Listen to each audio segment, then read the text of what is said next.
സഖാവ്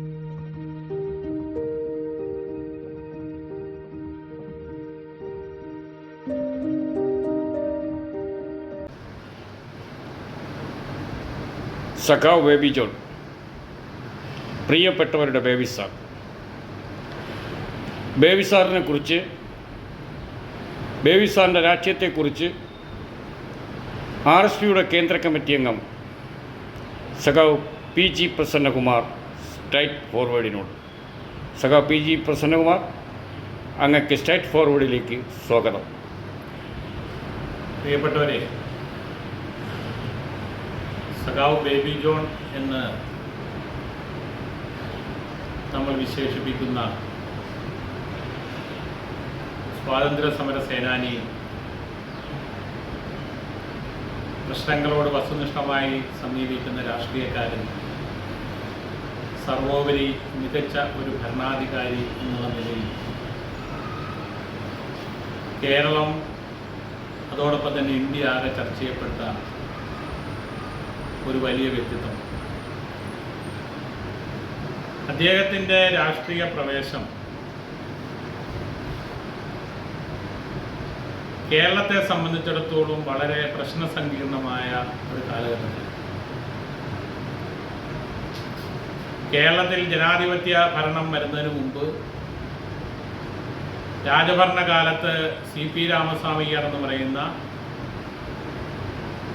കേരളത്തിലെ സകല ജനാധിപത്യ വിരുദ്ധ സമീപനത്തിൻ്റെയും ഏറ്റവും പ്രധാനപ്പെട്ട ഒരു ഭരണാധികാരി എന്ന് വിശേഷിപ്പിക്കാൻ കഴിയുന്ന CP രാമസ്വാമിയരുടെ കാലത്ത് നടന്നിട്ടുള്ള നിരവധി പ്രക്ഷോഭങ്ങളുടെ മുൻനിര സഖാവ് എന്നുള്ള തരത്തിലാണ് സഖാവ് ബേബി ജോണിൻ്റെ രാഷ്ട്രീയ പ്രവേശനം.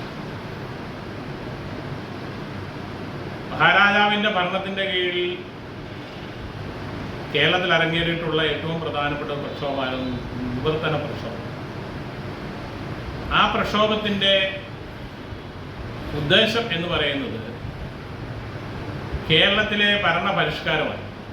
ജനങ്ങൾക്ക് കൂടുതൽ ഭരണത്തിൽ അവകാശം ഉണ്ടാകണം.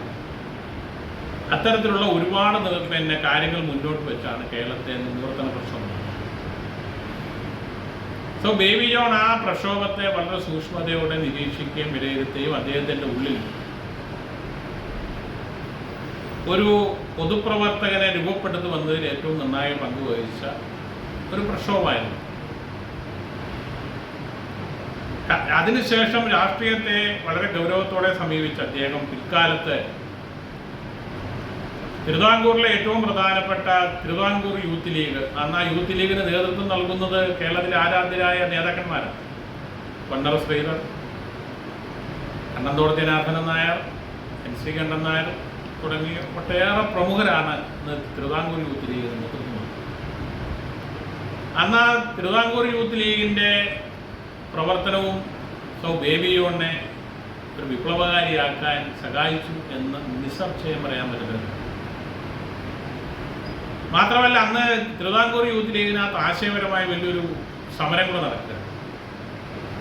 1942 ക്വിറ്റ് ഇന്ത്യ സമരത്തെ തള്ളിപ്പറഞ്ഞ കമ്മ്യൂണിസ്റ്റ് പാർട്ടി, ആ കമ്മ്യൂണിസ്റ്റ് പാർട്ടിയോടുള്ള ഒരു വെറുപ്പ് തിരുവിതാംകൂർ യൂത്ത് ലീഗിൽ രൂക്ഷമാകുകയും കണ്ണന്തോട് ജനാർദ്ദനൻ നായർ അടക്കമുള്ള വിപ്ലവകാരികളുടെ നേതൃത്വത്തിൽ P. കൃഷ്ണപിള്ള സ്വീകരിച്ച നിലപാടിൽ നിന്ന് വ്യത്യസ്തമായി ഒരു നിലപാട് സ്വീകരിച്ച കാലഘട്ടമായിരുന്നു അക്കാലഘട്ടം തിരുവിതാംകൂർ യൂത്ത് ലീഗ്. അന്ന് ബേബി ജോൺ കണ്ണന്തോട് ജനാർദ്ദനൻ നായർ അടക്കമുള്ള ചേരി ഉയർത്തിയ രാഷ്ട്രീയത്തോട് ആഭിമുഖ്യം വന്നു. അന്നു മുതലാണ് കണ്ണന്തോട് ജനാർദ്ദനൻ നായരും NC കണ്ഠൻ നായരും ഒക്കെ ബേബി ജോണിൻ്റെ രാഷ്ട്രീയ ഗുരുക്കന്മാരായിരുന്നു. അതിനുശേഷം അദ്ദേഹം വിദ്യാർത്ഥിയായിരുന്ന സ്ഥലങ്ങളിലൊക്കെ പാളയംകോട്ടായാലും തേവരയായാലും അതുപോലെ തന്നെ പാലക്കാട് വിക്ടോറിയ കോളേജിലായാലും ഒക്കെ വിദ്യാർത്ഥികളുടെ അവകാശങ്ങളോടൊപ്പം തന്നെ സ്വാതന്ത്ര്യ പോരാട്ടം ഒരു പ്രധാനപ്പെട്ട ലക്ഷ്യമാക്കിക്കൊണ്ടുള്ള പ്രവർത്തനത്തിലായിരുന്നു ബേബി ജോൺ നിലനിന്നു. അതുകൊണ്ട് തന്നെ ഒരിടത്ത് പോലും അദ്ദേഹത്തിന് പഠനം പൂർത്തിയാക്കാൻ കഴിഞ്ഞു. ഇപ്പം തേവര സേക്രഡ് ഹാർട്ട് കോളേജിൽ SH കോളേജിൽ CP രാമസ്വാമി അയ്യരെ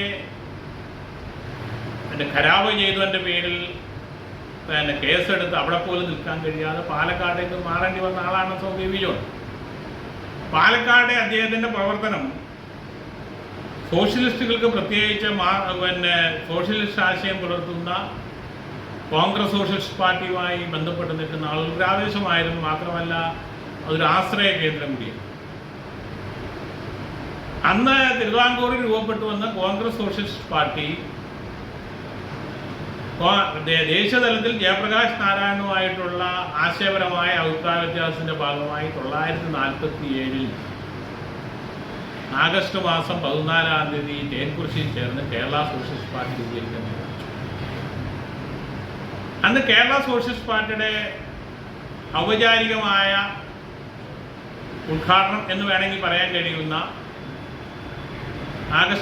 സെപ്റ്റംബർ മാസം 21-ാം തീയതി മുതലക്കുളം മൈതാനിയിൽ നടന്ന യോഗത്തിൽ അന്ന് സെക്രട്ടറിയായി തിരഞ്ഞെടുക്കപ്പെട്ട എൻ ശ്രീകണ്ഠൻ നായരെ എക്സ്ട്രഡീഷൻ വാറന്റിന്റെ ഭാഗമായി അറസ്റ്റ് ചെയ്ത് കോഴിക്കോട് ജയിലിൽ പാർപ്പിക്കുന്ന അടക്കമുള്ള സംഭവവാസങ്ങളുണ്ടായി. അതിനുശേഷം ഒട്ടേറെ സംഭവവാസങ്ങൾ അന്ന് പ്രത്യേകിച്ച് ആ ജയിലിനുള്ളിൽ കഴിയുന്ന സഖാക്കളെ മോചിപ്പിക്കുവാനുള്ള വലിയ സമരങ്ങളാണ് തിരുവിതാംകൂറിൽ ആകെ ഉയർന്നത്. ആ സമരത്തിൻ്റെയൊക്കെ മുൻനിരയിൽ നിന്ന് നേതൃത്വം കൊടുത്ത പ്രധാനികളിൽ ഏറ്റവും പ്രധാനിയായ ഒരാളായിരുന്നു ബേബി. ആലപ്പുഴയിലെ സമരകേന്ദ്രത്തിൻ്റെ ചുമതല തന്നെ ബേബി ജോൺ ആയിരുന്നു എന്ന് പറഞ്ഞാൽ അത്ഭുതപ്പെടാണ്. അങ്ങനെ ആ സമരം വലിയ തോതിൽ വിജയിക്കുകയും സഖാക്കളൊക്കെ ജയിൽ മോചിതരായി പുറത്തു വരികയും. അതിനുശേഷം നമുക്കൊക്കെ അറിയാം എടവും 12 സമരം അടക്കം നടന്നു. കൊല്ലത്തെ എടി കോട്ടൺ മില്ലിൽ തൊഴിലാളികളുണ്ടായ ക്രൂരമർദ്ദനത്തിനെ പ്രതിഷേധിച്ച് അവയിലെ തൊഴിലാളികൾ എടവും 12 നടത്തിയ ധീരോദാത്തമായ സമരം. ആ സമരത്തെ പോലീസ് നേരിട്ടത് അതിക്രൂരമായിട്ടാണ്. അന്ന് ചവറ ലഹള കേസ് എന്ന് പറയുന്ന ഒരു കേസ് തന്നെ എടുത്ത് അതിനകത്ത് 1-ാം പ്രതിയായ ബേബി ജോണിനെ പോലീസ് ഉൾപ്പെടുത്തുകയും അദ്ദേഹത്തെ അറസ്റ്റ് ചെയ്യുകയും അടക്കമുള്ള ഒട്ടേറെ സംഭവവാസങ്ങൾ കേരളത്തിൽ.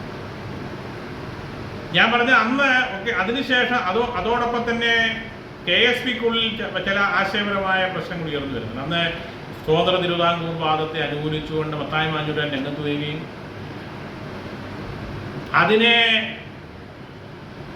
അതിനെ അതിജീവിച്ചുകൊണ്ട് മാർക്സിസ്റ്റ് ലെനിനിസ്റ്റ് പ്രസ്ഥാനമായി ദേശീയതലത്തിലുള്ള ഒരു സാർവദേശീയ വീക്ഷണമുള്ള ഒരു മാർക്സിസ്റ്റ് ലെനിനിസ്റ്റ് പ്രസ്ഥാനം രൂപപ്പെടണമെന്നുള്ള ആഗ്രഹത്തിൻ്റെ പരിണതഫലമായിട്ടാണ് 1950 കേരളത്തിൽ RSP രൂപീകരിച്ചത്. തുടർന്ന് ബേബി ജോൺ അടക്കമുള്ളവർ എൻ ശ്രീകണ്ഠൻ നായർ, ബേബി ജോൺ, TK ദിവാകരൻ അടക്കമുള്ള ഒട്ടേറെ നേതാക്കന്മാർ ആ പ്രസ്ഥാനത്തിൻ്റെ ഭാഗമാകുകയും ആ പ്രസ്ഥാനം ഇന്നോളം കേരളത്തിലും ഇന്ത്യയിലും ഉയർത്തിയിട്ടുള്ള രാഷ്ട്രീയം ശരിയാണെന്ന് ബോധ്യപ്പെടുത്തുന്ന കാര്യത്തിൽ ആ സഖാക്കൾ ഒട്ടേറെ പ്രയത്നം ഏറ്റെടുത്തിട്ടുള്ളത്. 1948 ഇന്ത്യയിൽ ആദ്യമായ ഒരു ഇടതുപക്ഷ മുന്നണി എന്ന് പറയാൻ കഴിയുന്നത് KSPയും കമ്മ്യൂണിസ്റ്റ് പാർട്ടിയും ചേർന്നുണ്ടായ ഒരു സഖ്യം. അന്ന് ആ സഖ്യം കോൺഗ്രസിനെതിരെ വലിയ തോതിൽ പ്രചരണം നടത്തുകയും തെരഞ്ഞെടുപ്പിൽ മത്സരിക്കുകയൊക്കെ ചെയ്തെങ്കിലും ദൗർഭാഗ്യപരമായി ആ തെരഞ്ഞെടുപ്പ് പരാജയപ്പെട്ടു. പക്ഷേ 1952 നടന്ന തെരഞ്ഞെടുപ്പിൽ പെരുന്നാട് നിയോജകമണ്ഡലത്തിൽ നിന്ന് ബേബി ജോൺ തെരഞ്ഞെടുക്കപ്പെട്ടു. തുടർന്ന് അദ്ദേഹം 57 തെരഞ്ഞെടുപ്പിൽ പരാജയപ്പെട്ടത് ഒഴിച്ചാൽ 65 മത്സരിക്കാതിരുന്നത് ഒഴിച്ചാൽ പിന്നെ കേരളത്തിലെ അസംബ്ലിയിലെ നിത്യസാന്നിധ്യം. തുടർന്ന് അദ്ദേഹത്തിൻ്റെ നമുക്കൊക്കെ അറിയാം, കേരളത്തിന് അദ്ദേഹം 1977 കാലത്ത് അച്യുതമേനോൻ ഗവൺമെൻറ് കാലത്താണ് ആദ്യമായി മന്ത്രിയാവുന്നത്. അന്ന് മന്ത്രിയാവുമ്പം ലക്ഷക്കണക്കിന് വരുന്ന സാധാരണക്കാർക്ക്, കുടിയാന്മാർക്ക് അവരുടെ അവകാശങ്ങൾ സംരക്ഷിക്കാനുള്ള ഏറ്റവും പ്രധാനപ്പെട്ട ഭൂപരിഷ്കരണ നിയമം നടപ്പാക്കുവാൻ ശ്രദ്ധേയമായ നിലപാട് സ്വീകരിച്ച ആളായിരുന്നു സൗകര്യം. ഞാൻ അറിയുന്നു ജന്മിക്കരം ഒഴിവാക്കാനും അതുപോലെ തന്നെ കണ്ണൻദേവൻ അടക്കമുള്ള വൻകിട ഭൂ ഉടമകളിൽ നിന്ന് അവർക്ക് എന്താ പറയുക ആനുകൂല്യങ്ങൾ നൽകാതെ അവരുടെ ഭൂമി ഏറ്റെടുക്കാൻ കഴിഞ്ഞതും അടക്കമുള്ള ഒട്ടേറെ കാര്യങ്ങൾ ബേബി ജോൺ റവന്യൂ മന്ത്രിയായിരുന്ന കാലത്ത് ഉണ്ടായി എന്നുള്ളതാണ് കേരള ചരിത്രം പരിശോധിക്കുന്നവർക്ക് ഏറ്റവും പ്രധാനപ്പെട്ട. താങ്ക് യു സർ ഇത്രയും നേരം സ്ട്രൈറ്റ് ഫോർവേഡിനോട് സഹകരിച്ചത് നന്ദി. Straight forward Thiruvananthapuram.